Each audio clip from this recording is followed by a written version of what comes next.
कभी आइडिया भी मारा जाता है जुल्म से, यानी कभी एक नजरिया भी इस तरह खत्म होता है। ये जानवरों और इंसानों में फर्क है। भेड़ बकरियों को आप डंडे मारे वो सारा उस तरफ लग जाएंगे जिधर आप चलाएंगे, लेकिन इंसान है। और जब इंसानों के अंदर एक आइडिया आ जाता है आजादी का, वो आप खत्म कर ही नहीं सकते।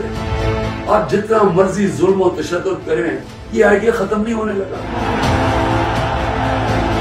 जो नजरिए को जुल्म और यजीदियत से खत्म करने की कोशिश कर रहे हैं, उनको ह्यूमन नेचर का भी नहीं पता, उनको इंसानी तारीख का नहीं पता, उनको इंसानी मूवमेंट्स का नहीं पता। उन्होंने जब ईरान के अंदर इनकलाब आया था, वहां भी बड़ी बर्बरियत हुई थी, उसकी उन्होंने बड़ा जुल्म किया था उन लोगों को, लेकिन नहीं रोक सके थे। इसको कोई रोक नहीं सकता।